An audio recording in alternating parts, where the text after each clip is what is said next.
un acto en que me hace presente mi historia, como la de muchas, mi muerte, el dolor de quienes en mis manos perecieron, arrepentimiento innecesario, porque en mi sufrimiento he escrito los peores horrores, dolores y temores. No soy la muerte, pero me acompaña.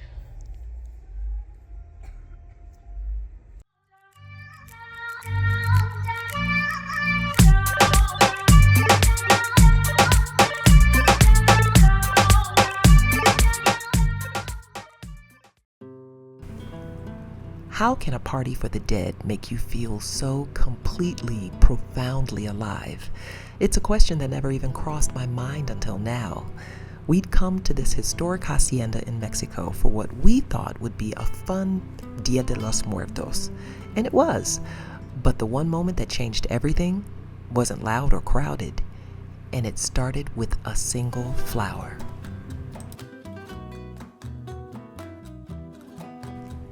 The second our car turned down that long, stone-paved driveway, it was a total sensory overload, in the best way possible. The hacienda wasn't just decorated for the Day of the Dead. It felt like it was breathing it. But the most overwhelming thing was the smell.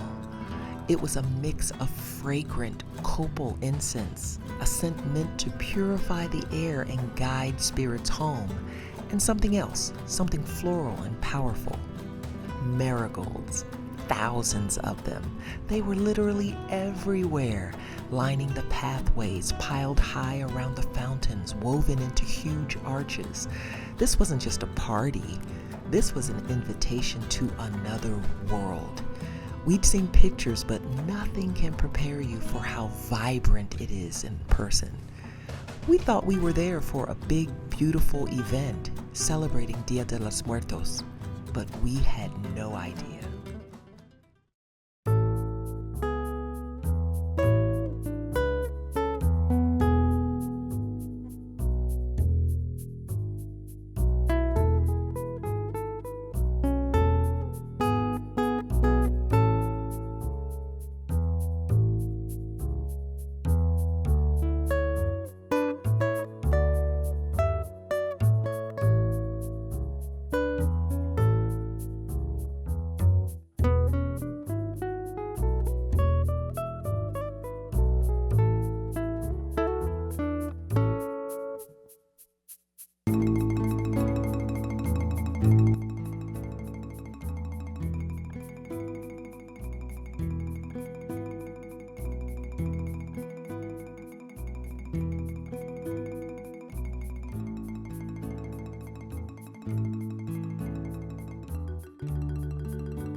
It really hits you that this holiday is one not of mourning, but of joyful remembrance.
We were drawn to a quieter corner of the hacienda where there would be an elaborate celebration later. But in that moment, we could see the altars and ofrendas which were set up. At first, you could just see how beautiful they were. Tables draped in cloth or covered in flowers and candles and food. But when you got closer, you could see it's so much more. Each altar is a deeply personal tribute built to welcome the spirit of a loved one home for the night. I found myself standing in front of one for an older couple. A black and white photo showed their smiling faces at their wedding, their eyes just full of life. Around their picture were things they must have loved: a little cup of hot chocolate, a plate of tamales, even a few cans of a specific Mexican soda. There were sugar skulls representing the sweetness of life, and a glass of water to quench the soul's thirst after a long journey.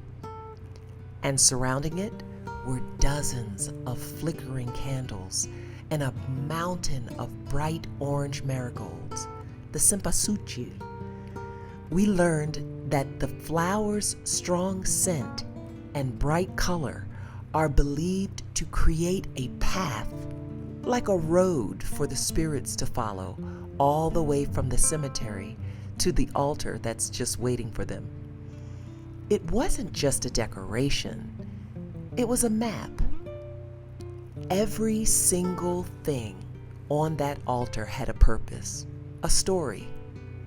We came to the hacienda as tourists, but in that moment, it felt like we were being let in on a beautiful secret.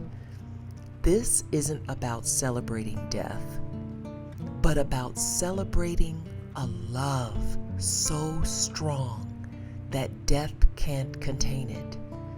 It's all about keeping memory alive.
Honey,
big event of the evening was this incredible procession of light and music down to the main area, where there was a huge celebration and presentation by many of the singers and dancers and horses.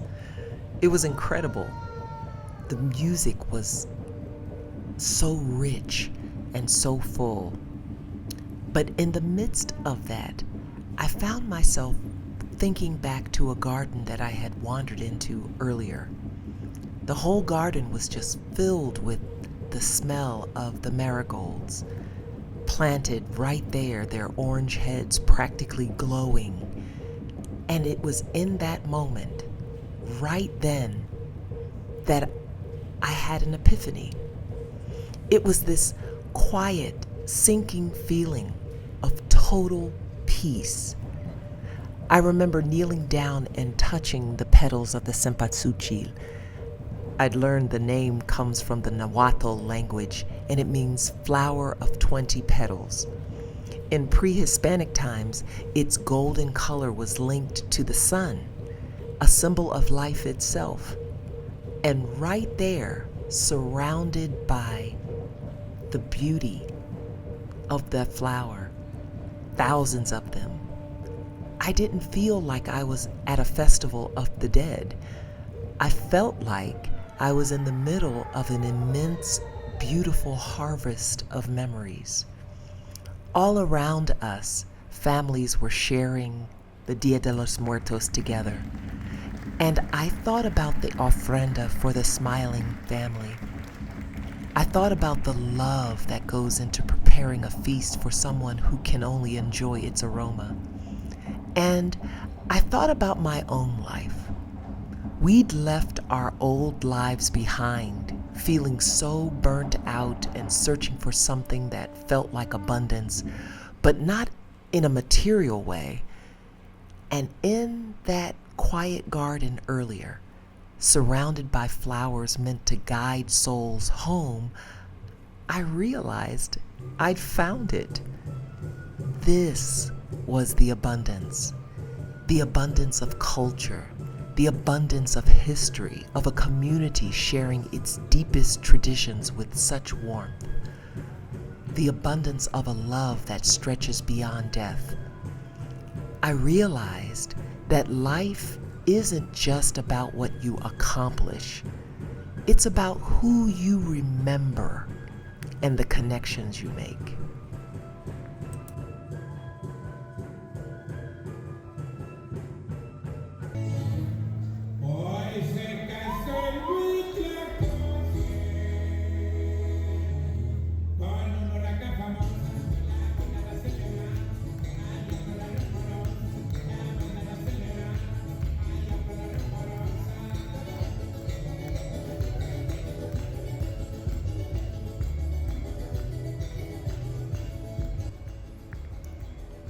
That moment, that quiet moment with those marigolds, changed everything for me.